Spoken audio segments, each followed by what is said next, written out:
Bonjour à tous, la vidéo que vous êtes nombreux à me demander est d'ailleurs bonne année parce que c'est la première vidéo de l'année 2025 que je tourne, c'est pas la première sur la chaîne mais c'est la première que je tourne. On est là pour parler de quelle imprimante vous devez choisir ou quelle imprimante est la plus intéressante en termes d'impression 3D résine. Et on va parler un peu des consommables, on va parler un peu des slicers, on va parler un peu de la résine, on va parler un peu des wash and cure. En gros, sur cette vidéo, je vais faire au mieux pour vous recommander le meilleur matériel. Alors attention, c'est lié à mon expérience, mes retours, parce que l'avantage aujourd'hui d'avoir une petite communauté autour de moi et d'être actif sur pas mal de forums, j'ai de nombreux retours de machines qui sont un peu différents de moi, donc ça fait que je peux un peu établir une échelle de fiabilité. Je vous mets en description des fiches PDF avec toutes les données constructeurs des machines et des wash and cure. Comme ça, vous pouvez vous barrer, j'ai déjà flingué ma vidéo. Avant de commencer, note très importante si vous n'avez jamais fait d'impression 3D résine. Je rappelle que la résine est un élément toxique. Il ne faut pas que ça rentre en contact avec votre peau et il faut que ce soit dans un environnement aéré, c'est-à-dire une pièce à part que vous pouvez ouvrir régulièrement. Et note importante aussi, les machines doivent être à bonne température, ou du moins la température autour doit être au moins à 20 degrés pour éviter des risques d'échec liés à des problèmes de résine, etc. Certaines machines sont équipées d'un chauffage, donc à prendre en considération selon votre environnement. Donc, note très intéressante et très importante, plus importante qu'intéressante, prenez des gants en nitrile à chaque fois que vous allez manipuler une de vos machines ou manipuler la résine. Ça évitera que ça rentre en contact avec vos mains. Équipez-vous d'alcool IPA ou d'alcool au moins 95 degrés pour diluer le plus possible la résine. Et vous en aurez besoin également dans vos wash and cure. Pour nettoyer vos pièces résine, il vous faudra un alcool minimum à 95 degrés. Moi, je recommande de l'IPA. Vous trouverez des solutions un peu moins chères, mais forcément un peu moins efficaces. C'est vous qui voyez. Note importante, et je l'ai trop souvent négligé, les masques à cartouches. Pendant longtemps, je vais vous donner mon expérience. J'estimais, pour ça il y en a trois, j'estimais que c'était pas forcément important du moment que l'environnement était aéré. Sachant que moi, ce n'est pas une pièce à vivre, c'est une pièce dédiée qu'à ça. Et elle est aérée, elle a des chauffages quand c'est nécessaire, etc. Sur le court terme, c'est-à-dire au bout d'un an, j'avais rien à signaler. Au bout de 2 ans d'exposition, alors j'ai beaucoup de machines, je m'en suis quand même servi de façon quasi intensive pour un amateur, pour quelqu'un qui ne fait pas un usage productif. J'ai pris, je pensais, du moins suffisamment de précautions. Aujourd'hui, mon système immunitaire a évolué, c'est-à-dire qu'en gros, du moins j'imagine que c'est suite à l'exposition aux produits que j'utilise en impression 3D résine, j'ai désormais une sensibilité accrue aux produits chimiques, pas que la résine. C'est aussi le cas de l'alcool IPA, c'est aussi le cas des cols cyano, par exemple. C'est aussi le cas de beaucoup de produits chimiques et beaucoup de solvants qui craignent. Donc quand je reste trop longtemps, et c'est même pas trop longtemps, quand je m'expose un tout petit peu à ces produits, ou quand je m'approche beaucoup trop près de mon bac d'alcool IPA, vous pouvez être sûr que mes yeux vont gonfler, donc je suis obligé de prendre le masque à cartouche en permanence, et même après je me mets du dacryocérum dans les yeux, parce que ça n'a pas l'air d'être une allergie tactile ou une allergie vraiment de respiration, c'est une sensibilité oculaire. Donc, si j'avais pas ça au début, je pense, j'en suis pas sûr, je suis pas un expert, que c'est à force de rester exposé à ça que ça s'est déclenché. Je vous en ferai peut-être une vidéo à côté, mais il suffit de voir le nombre de femmes de ménage qui ont commencé à faire des allergies à la javel. Je pense qu'une exposition à ce genre de produit trop longtemps a une tendance à vous fragiliser. Et ça, je parle sur 2 ans. Qu'est-ce que ce serait sur 10, sur 20, sur 30? Au Formnext, j'ai parlé avec une société que je ne vais pas citer, qui travaille ou qui voulait lancer du moins de l'impression résine, qui a eu une panoplie d'ingénieurs qui ont commencé à avoir des plaques qui apparaissent à force d'être trop près de cet environnement, malgré normalement des bonnes conditions d'utilisation. Donc le masque à cartouche, vérifiez bien, il y a des normes au niveau des filtres. Ne prenez pas simplement des filtres à poussière, prenez bien des filtres efficaces contre les produits chimiques. Note importante également, la résine ne doit pas être mise en contact avec le soleil, sinon elle va durcir. De plus en plus, les capots récents des imprimantes résine ne filtrent pas ou pas assez bien les UV. Ne mettez pas les machines devant une fenêtre. Et assurez-vous, quand vous déplacez votre plateau, votre bac ou votre pièce en lavage ou l'autre, qu'elle ne va pas passer devant une fenêtre, ça peut durcir très très vite. Maintenant, vous avez les précautions, vous allez pouvoir, si vous n'avez pas peur, vous lancer dans l'impression résine. Et on va commencer à parler des petites machines. Alors là, vous avez les 3 machines de petite taille les plus haut de gamme du marché. La Elego Mars 4 Ultra, la Elego Mars 5 Ultra et la Anycubic Mono 4 Ultra. Quelle différence entre les 3? Globalement, pas grand-chose. Le volume d'impression se joue à pas grand-chose. La Anycubic est un peu plus profonde. La Mars 5 Ultra dispose d'une caméra. La Mars 4 Ultra, c'est la plus vieille, donc la plus classique. L'Anycubic Mono 4 Ultra est celle qui a, bon, elle a la meilleure résolution, mais on parle d'1 micron par pixel. Donc je vais quand même détailler pour ceux qui connaissent pas. La qualité globale d'une imprimante résine, c'est la taille de ses pixels. Plus elle est fine, plus on est censé avoir une meilleure définition.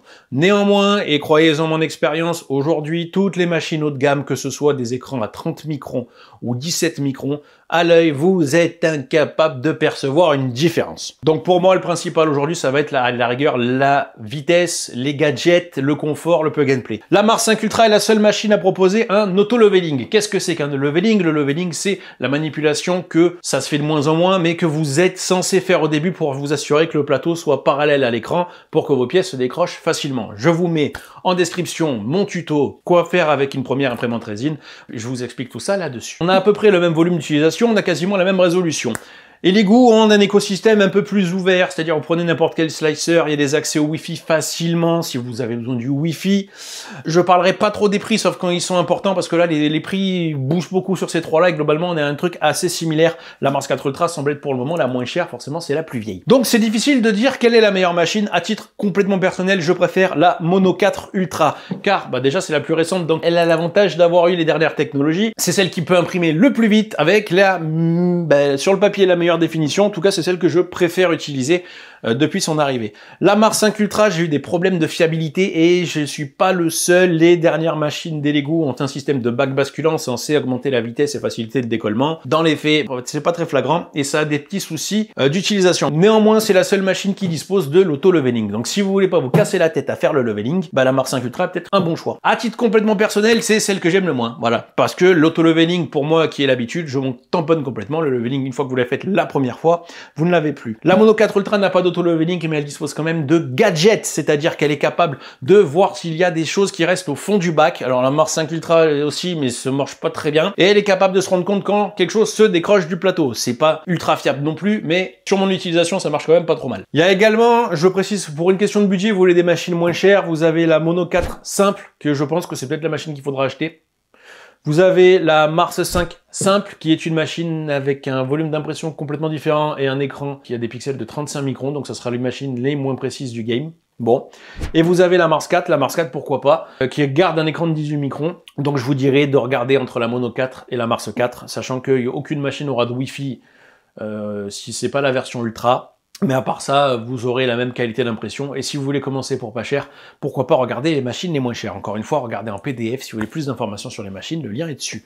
Mais je n'ai pas d'expérience sur les machines non ultra, donc je ne peux pas avoir beaucoup d'avis là-dessus. Donc si demain je veux lancer une ferme d'impression de petite taille, si t'es dentiste ou bijoutier, c'est une bonne chose, je pense que je virerai la Mars 5 Ultra, parce que sur le papier, la Mars 5 Ultra, de toute façon, n'a rien en termes de capacité d'impression à la Mars 4 Ultra. La Mars 4 Ultra reste moins chère. Vu qu'elle a moins de gadgets, elle est quand même plus fiable. Plus vous mettez d'électronique sur un appareil, plus vous avez des risques de panne. Et la Mono 4 Ultra, c'est les dernières technologies bien pensées. Ça va vite, ça imprime bien et j'ai pas trop eu de soucis avec. Même si Anycubic aujourd'hui ont une image, je vais le dire, tant pis, une image de fiabilité qui est quand même un peu plus en dessous des Lego. Mais cette année, les Lego m'ont fait comprendre qu'en fait, c'était pas forcément une question de marque. Hein. Voilà, vous avez mon avis là-dessus. Avant de parler du bloc le plus intéressant, les machines de moyenne taille, qui sont les machines les plus polyvalentes en termes coût, usage, utilisation, nettoyage, etc. On va parler des machines de grande taille. Aujourd'hui, pour moi, il y en a trois, sans parler des machines énormes sur lesquelles je reviendrai. Vous avez la Jupiter SE, qui est la machine la moins chère du marché. C'est aussi la moins confortable, c'est aussi la moins précise. On a 51 microns. De toute façon, il y a une seule machine aujourd'hui dans les grandes tailles qui a un écran de bonne qualité, avec une résolution fine, je vais y revenir, et c'est pas le même prix. Donc rien de spécial à part le volume d'utilisation que vous avez ici, c'est aussi l'une des plus petites des machines géantes, mais elle est plus grosse que toutes les moyennes, et elle est pas si chère que ça. Aujourd'hui, elle est presque au prix, j'ai dit bien presque au prix, des machines de moyenne taille haut de gamme. Mais elle a aucun gadget, rien du tout. Vous avez récemment la Anycubic M7 Max, que j'ai reçu également, mais malheureusement, là, je ne suis pas capable de vous donner un avis concret, parce que ma machine a des soucis dès son déballage, il y a des pièces qui doivent arriver. J'ai pas pu aller bien loin sur le test, mais ça semble être une machine machine a un bon rapport qualité-prix pour peu qu'elle soit fiable. Malheureusement, je fais encore les frais des machines qui sont mal abouties. C'est une machine qui dispose d'un chauffage, là où la Jupiter S n'en a pas. Elle est censée aller vite, j'ai pas pu le vérifier. Elle a l'écosystème Anycubic qui est devenu un peu plus fiable. Elle a un plateau capable de détecter les échecs, etc., etc. Je vous donnerai plus d'informations là-dessus. Et ensuite, vous avez mon coup de cœur, mais aussi l'une des machines les plus chères et plus chères que les deux autres, l'Uniformation GK3 Ultra, qui dispose du capot basculant comme la M7 Max, qui dispose d'un bac et un plateau extrêmement confortable, qui propose un écran 16K, ce qui veut dire que les pixels sont de 20 par 26 microns, donc c'est une définition qui est presque aussi proche que les machines de moyenne taille haut de gamme de l'année dernière. On a une capacité de polyvalence sur les détails. Là, on a, comme je vous dis, sur les pixels au-dessus de 30 microns, il y a une différence qui peut être perceptible quand vous avez deux pièces différentes. En dessous, c'est très difficile. Là, du coup, on a vraiment une machine un peu plus précise. En plus d'être très confortable, des LED, etc. Mais c'est une machine qu'on trouve aujourd'hui autour de 1300 €. Les premiers acquéreurs, il y en a eu beaucoup qui ont eu des soucis avec. La fiabilité reste aussi douteuse, mais bon, la fiabilité des autres machines aussi. Je pense que quand une machine est annoncée, ne soyez pas parmi les premiers acheteurs. C'est souvent un carnage. Parlons des machines un peu plus grosses. La Phrozen Mega 8KS qui est encore plus chère. La Phrozen Mega 8KS, elle se démarque par une seule chose, un plateau un poil plus large, un poil plus profond. Vous voyez la liste ici, à part ça, rien de spécial, elle a un capot charnière, mais elle a aucun gadget, pas de chauffage, que dalle. Ensuite, il en reste deux qui sont encore plus grosses. Vous avez la Phrozen Mega 8K V2 qui coûte autour de 3000 €. Voilà, c'est, non, n'achetez pas ça. Aujourd'hui, il n'y a pas beaucoup de possibilités d'imprimer gros en résine, mais c'est pas une machine qui va vite, c'est pas une machine non plus qui est fiable, c'est quand même, encore une fois, je persiste et signe, le SAV de Phrozen est l'un des pires que j'ai eu l'occasion d'avoir. Si vous achetez une machine de 3000 € qui vous pète entre les mains, soyez sûr de pouvoir la réparer vous avec vos propres moyens. C'est ça que j'insiste vraiment là-dessus. Et ensuite, vous avez l'Apex Maker, que moi j'en ai une, qui aussi a une fiabilité un peu douteuse et un SAV malheureusement qui est un peu aux fraises. J'ai pas eu de problème avec cette machine, mais j'ai eu suffisamment de gens qui s'en sont pleins. Mais l'Apex Maker a un meilleur volume d'utilisation que la Phrozen Mega 8K V2. Elle permet d'aller encore plus vite. Elle a plein de gadgets qui servent à rien, mais elle dispose d'un chauffage peu efficace. Mais il y a un chauffage et il marche. Il faut juste s'y prendre longtemps à l'avance. Et surtout, vous pouvez l'avoir pour 1000 € moins cher que la Phrozen. Mais encore une fois, les machines de grande capacité, ne les achetez pas si vous êtes débutant. Assurez-vous d'avoir pas mal utilisé la résine. Je rappelle que ça boit beaucoup. Les machines déjà de moyenne taille, si vous imprimez jour et nuit, en moyenne, vous pouvez bouffer tous les 4 jours 1 kg de résine. Tous les 4 jours. Les grandes tailles, vous pouvez bouffer, selon la vitesse d'impression, 1 kg de résine par jour. Et quand vous débutez, vous faites des erreurs. Les erreurs, ça demande d'utiliser encore plus de résine. Ça demande, pour nettoyer son écran, de faire une couche de résine dessus. Ça bousille tout. Donc clairement, ces imprimantes-là ne sont absolument pas recommandées aux débutants. On va maintenant parler des machines de moyenne taille et on va changer d'environnement. Je ne vais pas parler de deux machines en détail parce que ce sont des machines de très mauvais rapport qualité-prix. La Aegir que vous voyez en arrière-plan là, que j'ai déjà fait une vidéo dessus et je vais faire une vidéo bilan bientôt. Cette machine est beaucoup trop chère. Elle est vendue avec un écosystème qui est censé être incroyable. C'est de la pisse de chat, j'ai fait des tests depuis longtemps. Il faut de la résine propriétaire qui coûte cher, qui pue, qui est l'une des résines les plus toxiques que j'ai pu avoir entre les mains. Et comme je vous dis, depuis quelques temps, je suis devenu sensible aux résines les plus nocives. Et celle-là, c'est un carnage. Donc c'est trop cher. Il y a un logiciel propriétaire. Vous ne pouvez pas passer par les autres slicers. Donc vous aurez, si vous êtes débutant, moins d'aide sur ces logiciels-là. C'est pour autant pas parfait. C'est-à-dire que j'ai eu des fails avec ça. Parce qu'en fait, les temps d'impression et les temps d'exposition, en gros, le temps que vous êtes censé savoir combien vous allez exposer une couche de résine, sont calculés automatiquement par cette machine. Ce n'est pas forcément calculé en fonction de votre résine, c'est calculé en fonction des capacités d'accroche. Donc si vous imprimez plusieurs pièces sur le plateau avec des densités différentes, vous pouvez avoir des fails. Donc cette machine, je suis désolé pour moi, c'est pas du tout un bon plan pour un débutant. C'est peut-être un bon plan pour un professionnel qui va poncer, qui s'en fout, qui va pas imprimer beaucoup, qui a du pognon, qui va pas se casser la tête, qui va acheter 3 bouteilles de résine de temps en temps. Peut-être, mais on parle d'une machine qui est 3 à 4 fois plus cher que tout ce que vous pouvez trouver chez les concurrents. C'est l'une des plus compliquées à utiliser, non pas parce que le logiciel est moins bien foutu, mais parce que vous aurez le moins d'aide possible sur ces machines, car déjà en France, il y a apparemment pas d'influenceurs qui l'ont reçu, moi je l'ai payé. Les résines coûtent cher et vous devez les commander sur le site officiel pour le moment, donc clairement n'achetez pas la Aegir, n'écoutez pas les tutos pourris de chaînes YouTube qui servent à rien, qui vous disent que c'est l'une des meilleures imprimantes résine au monde. 1200 €, on a donc la Aegir Ultracraft Reflex RS. qui est donc une machine résine avec un écran de 8K. Et là, avec cette bête, attendez-vous à des impressions 3D de qualité industrielle. Le tout avec un volume d'impression de 222 sur 122 sur 230 mm.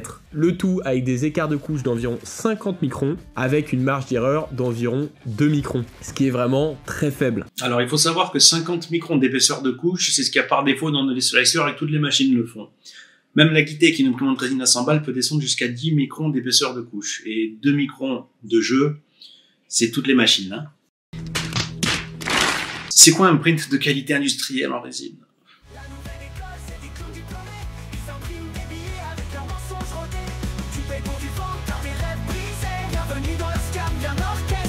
Qu'est-ce qu'on dit au chauffeur? Fils de pute! C'est l'une des pires pour quelqu'un qui a de l'expérience en imprimante résine. Vous aurez de bien meilleurs résultats en suivant 2-3 tutos sur les slicers habituels sur les deux autres machines, plutôt que d'utiliser la Gears, que vous ne pouvez rien bidouiller dessus. La deuxième machine que je ne vais absolument pas recommander, là aussi ça fait 6 mois que je l'ai et que j'attends de vous en faire un test. J'ai eu des problèmes parce que c'est une machine qui n'est pas fiable et c'est la machine la plus chère du marché après la Gears, la Frozen Mighty Revo. La Frozen Mighty Revo, c'est une machine qui a les mêmes pièces que les machines concurrentes. La marque Frozen est une marque qui assemble des pièces, des écrans, des cartes mères, des plateaux, des bacs. Il n'y a rien de plus que sur une autre machine. Il n'y a pas un meilleur volume d'utilisation. Il n'y a pas un meilleur volume d'impression. Elle est moins rapide que les concurrentes. Elle a un chauffage pourri qui en dirait les chauffages de l'année dernière. Il y a un auto-leveling qui chez moi n'a jamais marché. J'ai dû mettre un bac sans leveling, un plateau sans leveling. Le service après-vente, c'est quand même de la merde. Donc on paye une machine chère. On pourrait s'attendre à un bon service après-vente. Non. La vidéo sortira prochainement, mais j'ai un planning tellement chargé que je sais pas quand est-ce que je vais la sortir. Je ne conseille absolument pas ces deux machines. Voilà, maintenant on va parler des machines les plus intéressantes. On y va tout de suite. Nous voilà désormais dans la deuxième partie de l'atelier où j'ai mis toutes les imprimantes résine côte à côte sur cet établi et ça prend quand même 2 rangées. Donc on va faire le tour des machines et on va établir ma préférée, ça restera subjectif, j'essaierai de vous expliquer pourquoi, celle que je recommande quand vous débutez, celle que je recommande d'être un meilleur rapport qualité-prix, celle que je garderai, celle que je prendrai si je faisais une ferme d'impression. Enfin bref, on va commencer par éliminer malheureusement l'Uniformation GK2. Alors pourquoi? Je suis en train de me fatiguer là. L'Uniformation GK2, on va dire je l'élimine mais je lui donne une mention honorable pour une raison simple. C'est que la machine aujourd'hui va être dépassée par ce que Uniformation 3D annonce, la GK3 et GK3 Pro, que malheureusement je n'ai pas reçu, qui vont être absentes de ce comparatif, je suis désolé. Dès que je les recevrai, regardez le PDF en description, j'essaierai de le mettre à jour. Mais voilà, cette machine est formidable, mais elle commence à être un peu datée. Et encore une fois, si Uniformation 3D n'avait pas sorti de nouveaux modèles, je dirais pourquoi pas. C'est une machine qu'on peut trouver pas souvent à 500 ou 600 € quand elle est en stock, parce que forcément ils ont arrêté la production pour pas s'auto-concurrencer. Et quand elle est sortie, c'est une machine formidable. C'était la machine la plus confortable. Je crois que c'était l'une des premières machines avec un chauffage. Le bac et le plateau sont vraiment sympas à l'utilisation. Il manquait juste un petit peu de vitesse. Mais à part ça, rien de spécial. Mais malheureusement, voilà, l'arrivée de la GK3 et la GK3 Pro la disqualifie. Parce qu'on va avoir apparemment avoir lors du test une meilleure Uniformation. Ce sera la GK3 Pro. On va parler de la machine la moins chère. Alors, je précise, je parle pas des machines un peu entre les deux, telles que la l'Anycubic M5S Pro ou la Mono X 6KS ou la Mars 4 Max, parce qu'aujourd'hui, c'est des machines que pour quelques euros de plus, vous avez mieux chez la concurrence et qu'elle vous apportera finalement pas grand chose. Je parle des machines pour moi qui sont intéressantes. Les Lego Saturn 4, simple, c'est une machine qu'on trouve autour de 300 € et aujourd'hui 300 € pour avoir une machine avec ce volume d'impression qui déconne pas trop, ah bah c'est pas mal. Et elle a pas le système de tilt qui pour moi enlève la fiabilité des machines et Lego. Alors il y a encore des capteurs mécaniques qui peuvent être capricieux, mais globalement si ça vous arrive, et Lego vous enverra un firmware qui va les activer. Mais à part ça, on a un capot à charnière, on a un bac très confortable qui peut contenir 1 litre de résine qui est une prise en main facile, et on a un plateau qui se fixe facilement. Le seul point négatif pour moi, et c'est sans doute, allez, il y a 2 points négatifs à cette machine, c'est l'une des plus lentes.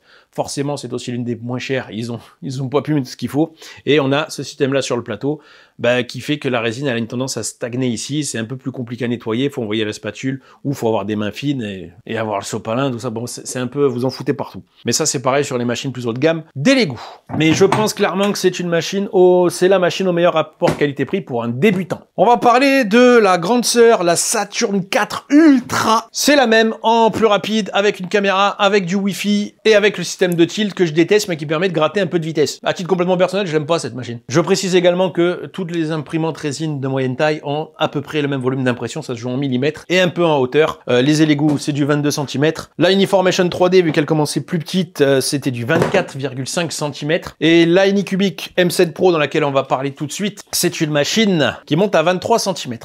Donc l'Anycubic M7 Pro, son défaut qu'on peut de suite voir par rapport à ces trois autres, c'est ce capot. Le capot qui n'est pas à charnière, qu'il faudra manipuler vous-même. C'est l'une des machines les plus rapides. Tout le comparatif, c'est une machine qui peut aller le plus vite, c'est l'une des machines les plus polyvalentes.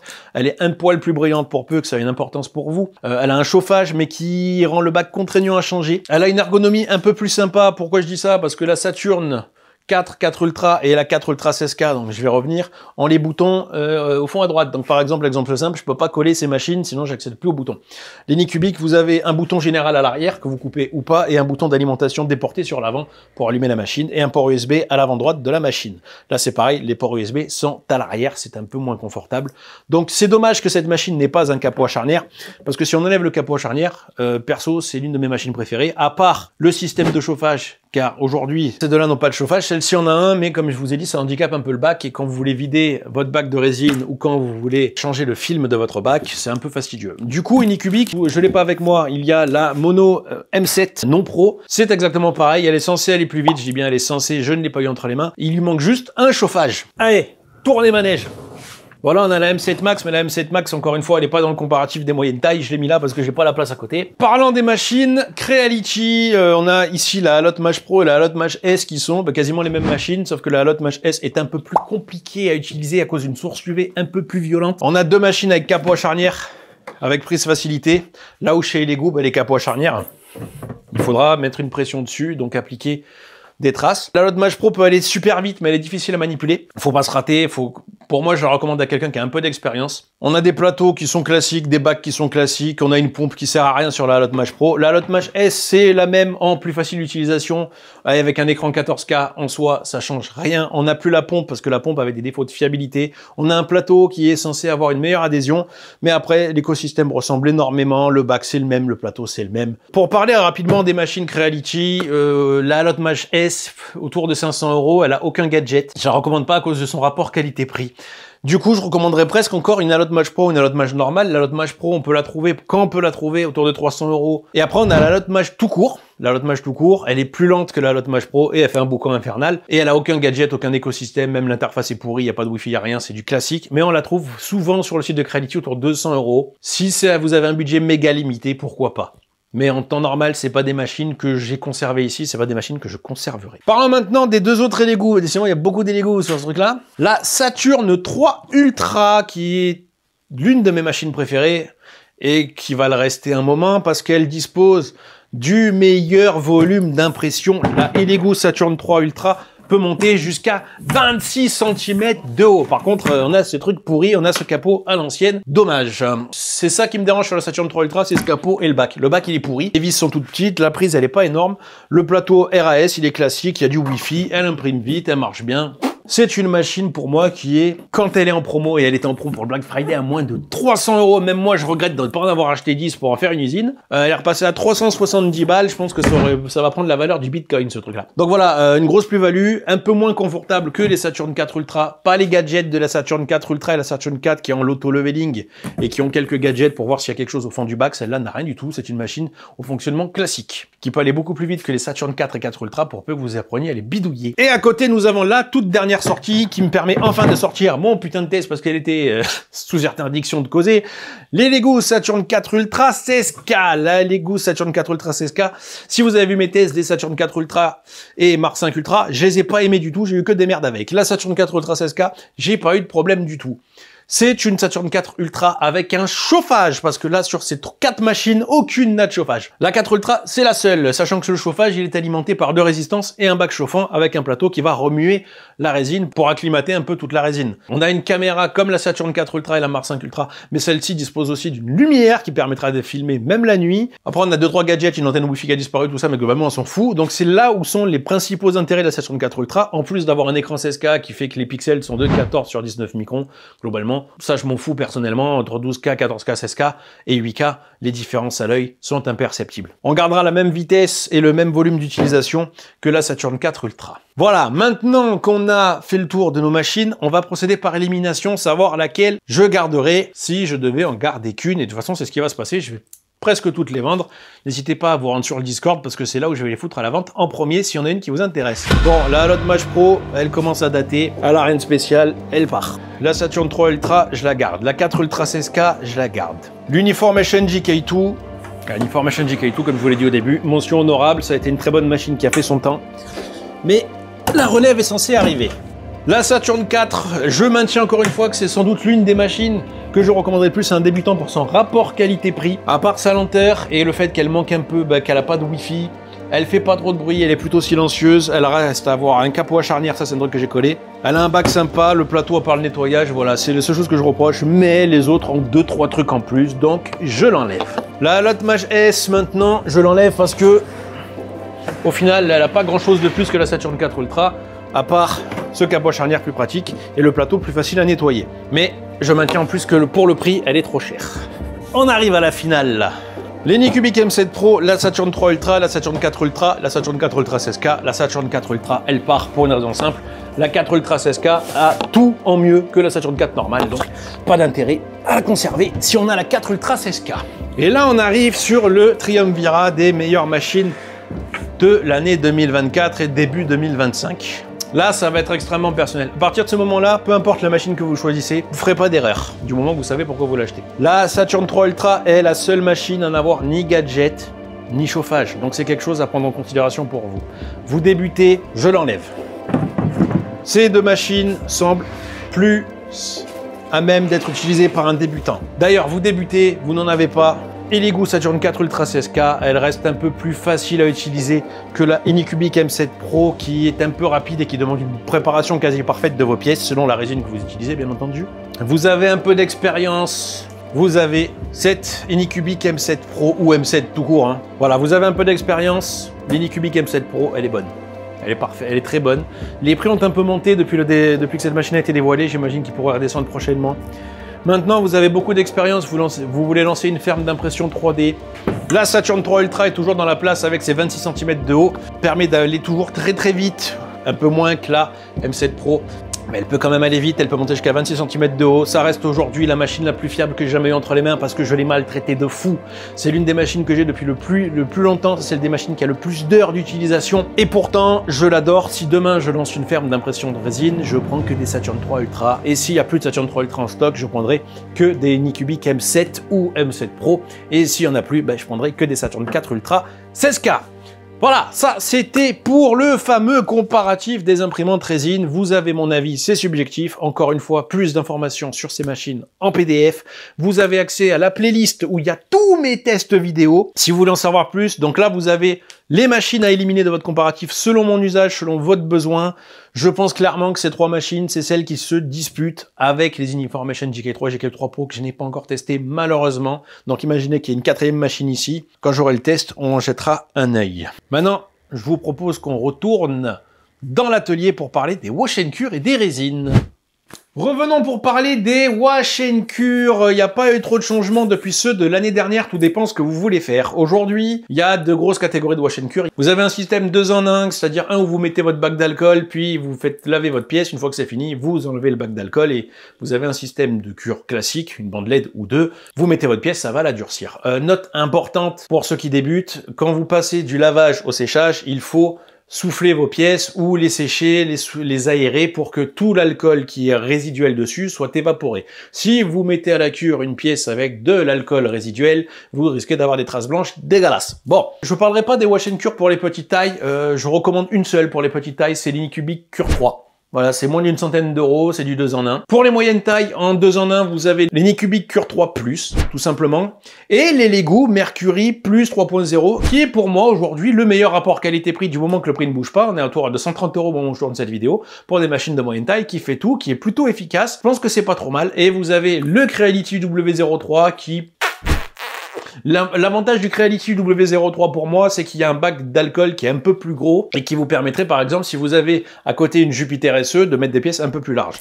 Mais globalement, sur les deux machines que j'ai citées, vous pouvez complètement gérer les pièces que vous sortirez avec une machine de moyenne taille. Parlons maintenant des machines 2 en 2 ou des machines où vous avez un bac d'alcool et un système de durcissement séparés. C'est-à-dire qu'en gros, vous avez ici l'alcool, ici le cure. L'avantage, si vous êtes un taré comme moi qui imprime beaucoup, vous pouvez faire tourner les deux en même temps. Ben, vous avez malheureusement que les Lego, du moins dans le gamme pas très cher. Mercury X ou XS, la seule différence c'est que le XS, il a une lampe UV pour faire durcir les petits éléments. Bon, sinon vous pouvez vous acheter une lampe UV sur Amazon. Mon coup de cœur, moi, ça n'a jamais changé, c'est le Frozen Wash and Cure en kit, donc de moyenne taille, car il propose un volume d'utilisation qui est quand même confortable.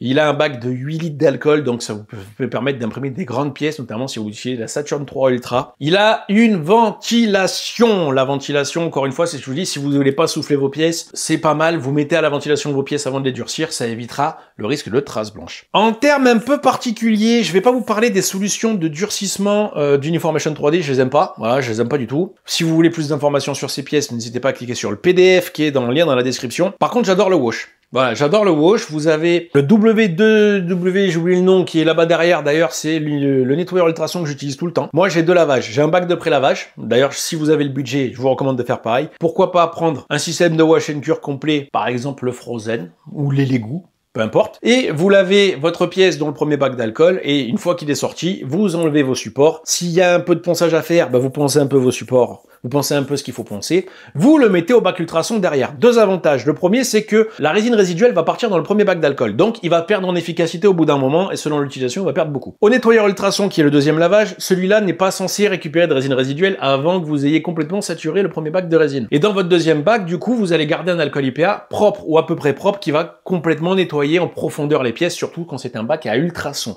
qui va mieux ranger les petits éléments. Et j'en connais même qui ont 3 bacs d'alcool, mais bon. Ça, c'est pourquoi pas quand vous aurez envie d'en acheter un troisième pour changer, que vous garderez l'ancien plus tard. Et une fois que c'est fait, vous laissez aérer, vous mettez dans un four avec un système de ventilation.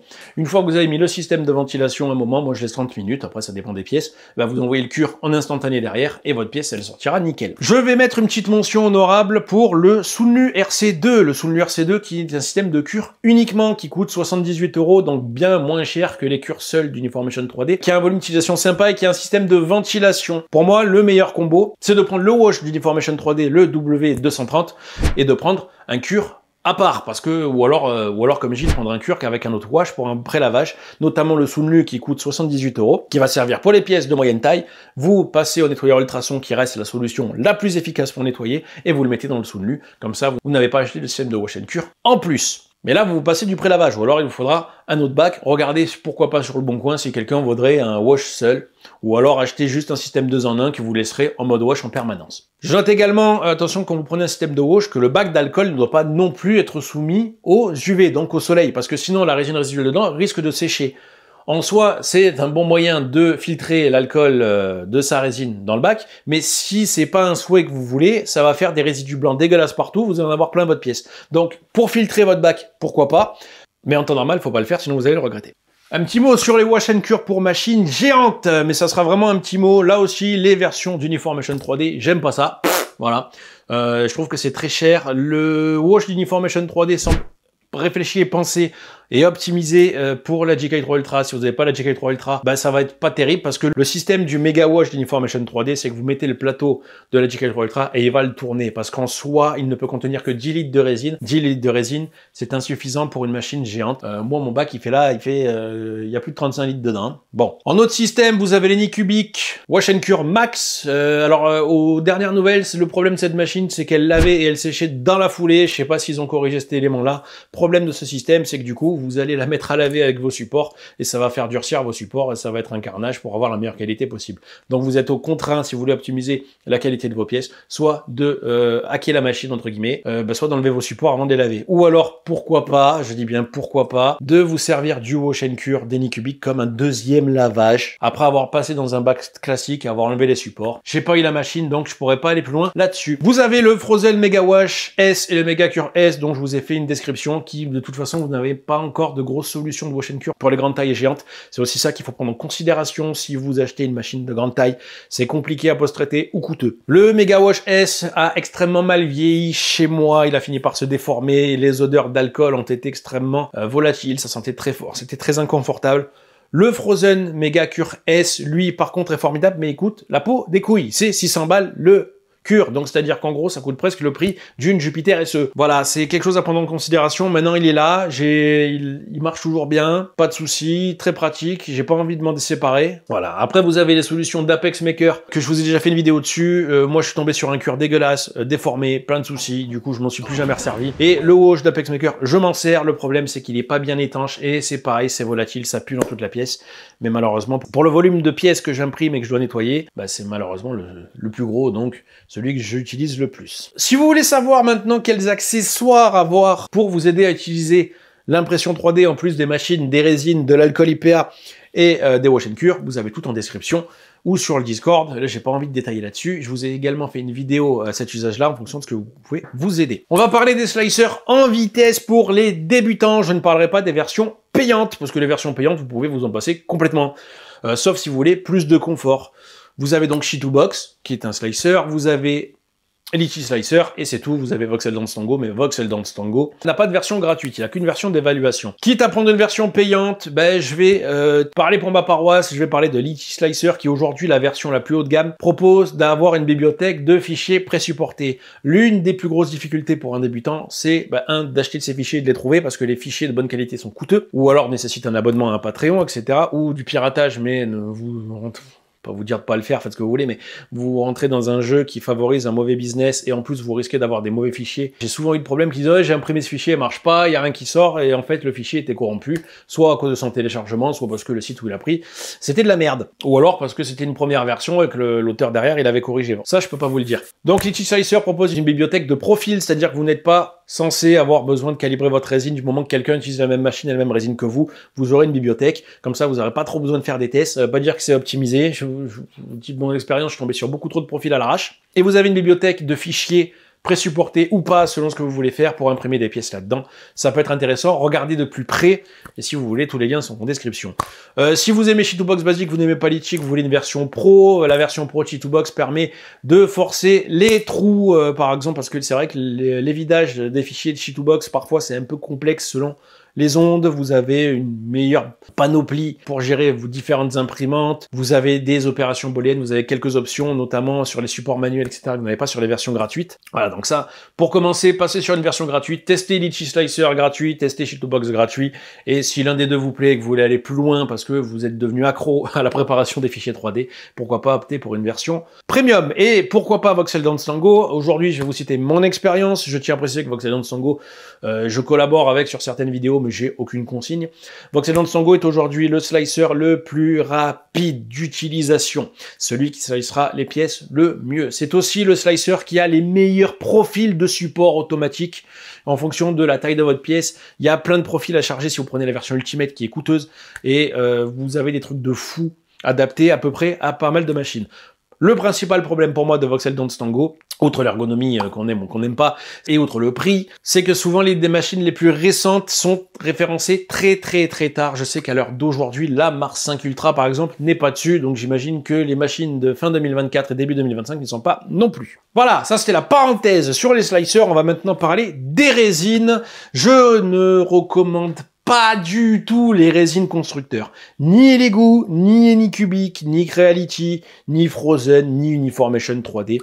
Pourquoi ? C'est une question marketing, j'ai pas testé toutes leurs résines, mais pour l'usage que j'en ai eu, ils m'en envoient souvent avec leurs résines. Je m'en sers, je fais un test pour voir si la machine elle marche, puis je bazarde ce truc, c'est parce que c'est toujours un carnage. C'est souvent les plus toxiques, c'est les de moins bonne qualité, et parfois c'est souvent les plus chers. Pour une raison simple, hein, les fabricants d'imprimantes résine ne mettent pas tous leurs moyens dans l'optimisation de leurs résines. Les fabricants de résine seuls sont obligés d'être compétitifs sur le rapport qualité-prix, sur la qualité, sur les propriétés techniques, parce qu'ils ne vendent que ça. Donc par définition, vous êtes plus en capacité d'avoir des meilleures résines si vous allez chez un autre fabricant que si vous allez chez les marques officielles. Maintenant, si vous en envoie 2 bouteilles, c'est pas mal pour faire des tests. Du coup, je vais en parler. Quand vous débutez, prenez une résine ou prenez une quantité de résine de de pas trop cher. Quand même, vous prenez des standards de chez Sunlu ou de chez Conjure, sachant que Conjure standard c'est du haut de gamme même, hein. Mais voilà, prenez chez cette marque-là, vous avez des résines pas trop, vous prenez le moins cher sur les sites officiels en quantité 3 à 6 bouteilles parce que vous allez apprendre, vous allez faire des conneries. Et vous prenez de la haute qualité, donc en haute qualité, alors ça c'est une autre marque, malheureusement c'est l'une des plus chères que je connaisse, c'est la Jam E et elle est de moins en moins en stock. D'ailleurs, moi, je vais arrêter de travailler avec eux, mais ça, c'est des raisons personnelles parce qu'ils m'ont cassé les couilles. Vous avez la Conjure qui reste aujourd'hui un excellent rapport qualité-prix, que ce soit sur Amazon, que ce soit sur le site officiel de Shitou System. D'ailleurs, si je peux me permettre, c'est fait dans les unes de chez Jam E, donc il y a probablement les mêmes formules ou les mêmes polymères, donc les mêmes matériaux principaux. La standard est d'extrêmement bonne qualité, et si vous voulez la plus haute gamme de chez Conjure, il s'agit de la Conjure Sculpt. Donc pourquoi pas, quand vous débutez, de prendre un bon 60% de standard et un 30% de Sculpt. Si vous voulez des propriétés techniques, j'ai fait une vidéo en entreprise, d'une entreprise qui utilisait de la Conjure rigide pour des pièces techniques, qui était émergé à plus de 40 mètres de profondeur par exemple. Donc ça c'est pas mal. Et chez Sunlu, vous avez les résines 14K qui sont les résines de plus haute définition. Et si vous avez un peu plus de budget, regardez les résines Inslogic. Les résines Inslogic, je peux pas le citer, mais il y a une marque, c'est une marque haut de gamme d'une marque que je viens de citer, mais j'ai pas le droit de le dire, qui sont donc des résines haut de gamme qui sont censées avoir une meilleure qualité de résistance, de qualité de tout, d'après leur dernier benchmark, mais on est à un prix un peu supérieur et vous avez rarement des remises dessus. Vous avez désormais toutes les clés en main pour choisir votre matériel. Vous avez tous mes tutos sur l'impression 3D résine dans la playlist tuto pour l'impression 3D résine. Vous avez tous les tests vidéo dans la playlist test des imprimantes résine. Vous avez tous mes tests de résine dans la playlist test des résines. Vous avez en description mes PDF sur le wash and cure et sur les machines. Je suis en train de faire un PDF sur les résines, mais je suis trop à la bourre, il sortira pas lors de la sortie de cette vidéo, mais si vous regardez cette vidéo après plusieurs mois, jetez un œil dans la description. Vous avez également tout le matériel qui peut vous aider, tapis en silicone, gants, alcool IPA, etc. en description. Je tiens à préciser que c'est que des liens affiliés. Voilà, à chaque fois que vous cliquez sur un lien, vous êtes susceptible que votre achat me donne un peu d'oseille. Mais je préfère le dire, hein, comme ça il n'y a pas de surprise. Mais vous, ça vous changera pas votre vie. Et si vous avez besoin d'aide, bah, n'hésitez pas à passer sur le Discord. Il y a une communauté qui sera prête à vous aider. Pensez à prendre des photos de vos projets. Si il vous manque des éclaircissements, pareil, venez en parler sur le Discord ou en commentaire sur la vidéo. Je suis attentif et je répondrai le mieux que je peux à toutes vos questions. Si vous voulez un support précis sur vos machines et que vous voulez échanger directement avec moi, priorité aux membres Patreon qui prennent l'option maximale. Je le fais plus pour éviter les profiteurs qui me font perdre du temps et qui n'en reviennent plus derrière.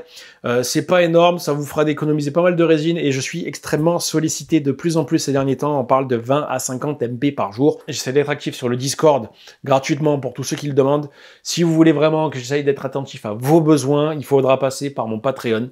Je l'impose, malheureusement, vous pouvez penser que c'est l'appât du gain ou quoi, c'est plus, voilà, je me dis si ça vous coûte pas les œufs de la tête 5 € par rapport à une bouteille de résine pour que je prenne, je sais pas combien d'heures ou de minutes ou de temps pour vous aider. Vous êtes de plus en plus nombreux à me demander une formation sur l'impression 3D résine, je sais pas, je vais pas vous mentir, j'ai envie d'en faire une pour une seule raison, casser les couilles au vide compte CPF, donc je mettrai pas CPF et je prendrai pas, si je vends une formation, ça coûtera pas plus de 200 balles, en fonction du temps que ça va prendre, voilà. Donc c'est à vous de me dire en commentaire si ça vous brancherait, que ce soit une formation vidéo, que ce soit une formation en direct, c'est-à-dire pas de formation vidéo, je suis là, je prends un moment avec toi pour t'aider à mettre en place ta machine, c'est quelque chose qui peut se faire.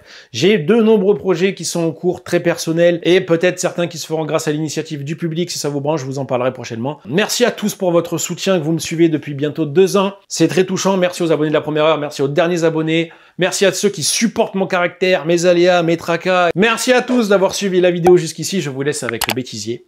Ciao, à la prochaine, et imprimez! Je sais pas, j'allais dire imprimer jusqu'à...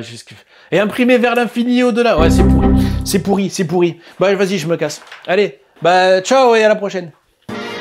Voilà, j'avais juste envie de faire ça. Transition de fin. Non. Okay. Et il ne faut pas que vous... Attends, je leur fais cela. C'est aussi le cas de l'alcool Ikea. C'est aussi quoi faire lors d'une première imprimante. Donc globalement, on a à peu près la même vitesse. Non, pas du tout. Extrêmement de très mauvais.